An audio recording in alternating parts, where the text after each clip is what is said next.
আজকে যাচ্ছি আমরা জগদীশপুর ইস্কন মহা অনুষ্ঠানে রাস অনুসারে। তো আজকের কি কি ঘটলো বা কি ঘটছে সব কিছু তোমাদের এই ভিডিওতে আপডেট দেবো। তো চলো দেখা যাক। তো বেসিক্যালি আমরা বাসের জন্য দাঁড়িয়েছিলাম যাতে আমরা বাসে করে চলে যেতে পারি, আর এখানে বাস চলেও এসেছে, আমরা উঠে পড়েছি বাসে, দেখতেই পাচ্ছ। তো তারপরে আমরা সোয়ে চলে এলাম মামার বাড়ি, আর মামার বাড়ি থেকে যাব হচ্ছে জগদীশপুর ইস্কন মন্দিরে। তো আমি হ্যালো গাইস, তো যেমন কি দেখতে পাচ্ছ আমরা সব রেডি হয়ে গেছি। তো স্নান তো আমি এসে মামার বাড়িতে করে নিলাম, এদিকে দিদি আর সব রেডি হয়ে গেছে। তো চলো ফাইনালি যাওয়া যাক, গিয়ে তোমাদেরকে প্রত্যেকটা আপডেট দেখাবো। চলো। প্রথমত আমরা তারপরে একটু কনফিউজ হয়ে গিয়েছিলাম, কারণ আমরা আসার আগে র্যালিটা বেরিয়ে গিয়েছিল, মানে আর কি পরিক্রমা। আর এদিকে দেখতে পাচ্ছ মন্দিরের সামনে আমি দাঁড়িয়ে রয়েছি, আমি আর জামাইবাবু তারপরে র্যালির রাস্তা ঠিক করে হাঁটতে শুরু করলাম সেই রাস্তা অনুসারে। আর এদিকে আমাদের তো তারপরে আমরা র্যালিতে জয়েন করলাম, দেখতেই পাচ্ছ। আর এদিকে হচ্ছে গামছা দিয়ে আর কি মধুকরি করা হচ্ছিল। আর এদিকে দেখতে পাচ্ছ সবাই কি সুন্দর ডান্স শুরু করে দিয়েছে, মানে আর কি হরে কৃষ্ণ সংটা চালানো হয়েছে, আর এখানে সবাই ডান্স করছিল। আমি সবচেয়ে পিছনে ছিলাম, কারণ এখান থেকে ভিউটা আর হচ্ছে ভিডিওর কোয়ালিটিটা খুব সুন্দর আসছিল। সো ওই জন্য আমি পিছন থেকে এই ভিডিওর ভিউগুলো নিচ্ছিলাম। তো তোমাদের অবশ্যই একটা সাবস্ক্রাইবার আমি আশা করছি, তো প্লিজ তোমরা সাবস্ক্রাইব করো ভাই চ্যানেলটাকে।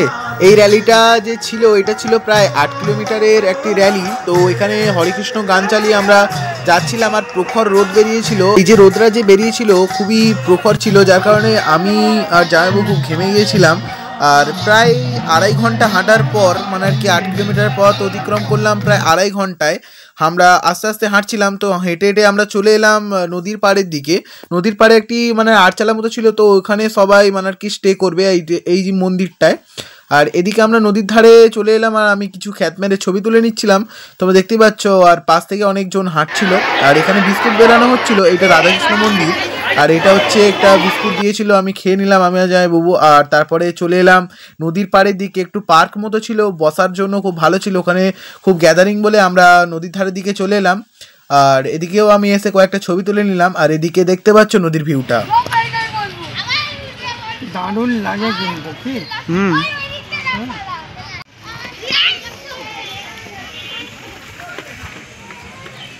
তারপরে আমরা ওখান থেকে বেরিয়ে পড়লাম, দেখতেই পাচ্ছ সবাই নেচে নেচে বেরিয়ে যাচ্ছিল। আর এখানে মাথায় তুলসী নিয়ে একজন হাঁটছিল, তো উনি হলেন মেন পান্ডা আর কি। ওনার পিছন আমরা সবাই পরিক্রমায় বেরিয়েছিলাম। তো চলো রাস্তায় যাওয়া যাক।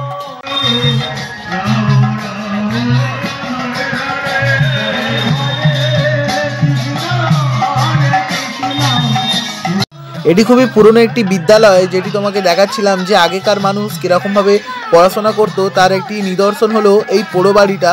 আমরা আগে বলতাম পোড়োবাড়ি, তো এইটা হচ্ছে একটি বিদ্যালয়। আর এখান থেকেও আমরা বেরিয়ে চলে এলাম মেন রোডের ওপর হাঁটতে হাঁটতে আমরা চলে এলাম সোজাসুজিভাবে মন্দিরের দিকে। মন্দিরটা দেখতেই পাচ্ছ দূর থেকে কতটা সুন্দর লাগছে। আমরা সবাই হেঁটে হেঁটে চলে এলাম মন্দিরের দিকে। সামনের ভিউটা দেখতে পাচ্ছ কতটা সুন্দর লাগছে মন্দিরটিকে।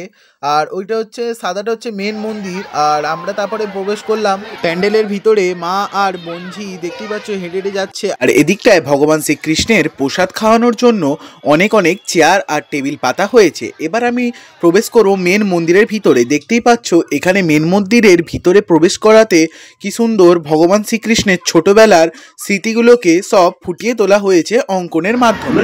আমি এখানে বসে বসে ভগবানের কিছু পাঠ শ্রবণ করছিলাম। দেখতেই পারছো অনেক ভক্তরা এখানে আসা শুরুও করে দিয়েছে পরিক্রমার পরে। দেখতেই পাচ্ছ এখানে পাঠ শোনানোর জন্য প্রভুরা বসেছিলেন, পাঠও শোনাচ্ছিলেন। আর এদিকে ভগবানের দর্শন তখন আমি করতে পারিনি, কারণ তখন ভোগ নিবেদন হয়েছিল। তার কিছুক্ষণ পরে ভগবানের পর্দা সরানো হলো এবং ভগবানকে দর্শন করে আমি মন্ত্রমুগ্ধ হয়ে গিয়েছিলাম। প্রভুর এরকম রূপ দেখে আমি মন্ত্রমুগ্ধ তো হয়েছিলাম, তারপরে মনটা পবিত্র হয়ে গিয়েছিল। এখানে দেখতে পাচ্ছ অনেকগুলো ভোগ নিবেদনের মালসাও রাখা হয়েছে। তারপরে আমি কিছুক্ষণ পরে চলে এলাম গ্রাউন্ড ফ্লোরে। আর গ্রাউন্ড ফ্লোরে আসার পর দেখতে পেলাম অনেকজন মহিলারা এখানে নৃত্য করছে। আর এদিকে প্রভুর ভোগ প্রসাদ খাওয়ানো শুরুও হয়ে গেছে। দেখতে পাচ্ছ কত ভক্তরা খাওয়া দাওয়া শুরু করে দিয়েছে। আর এদিকে এই মহিলা দুটি বৃন্দাবন থেকে এসেছিল, যারা এখানে নৃত্য পরিবেশন করে ভগবানের সামনে দেখাচ্ছিল। আর এদিকে আরেকজন প্রভু এসে যোগ দিলেন। ভোগ প্রসাদ খেতে যাচ্ছি, তো চলো। ওখানে কি দেখা হচ্ছে, দেখা যাক কি হয়। তো আমরা সবাই বেরিয়ে পড়েছি ভোগ প্রসাদ খাওয়ার জন্য, চলো যাওয়া যাক। যেমন কি দেখতে পাচ্ছ এখানে প্রসাদগুলিকে একটি কন্টেনার থেকে ঢেলে ঢেলে বালতিতে ঢালা হচ্ছিল। এটি হলো মেন ঠাকুর দেখতেই পেলে। আর এদিকে আমিও বসে পড়েছি প্রসাদ গ্রহণের জন্য। এখানে ছিল খিচুড়ি আর ল্যাপড়া। এখানে সবাই ভোগ প্রসাদ গ্রহণ করছিল, আমারও ভোগ প্রসাদ গ্রহণ করা হয়ে গিয়েছিল। বেসিক্যালি আমাদের প্রসাদ পাওয়া হয়ে গেছে, তো ব্লগটা শেষ করছি। তোমরা লাইক শেয়ার সাবস্ক্রাইব করে দিও, বাকি দেখা হচ্ছে নেক্সট ব্লগে। আজকের জন্য এতটাই, টাটা।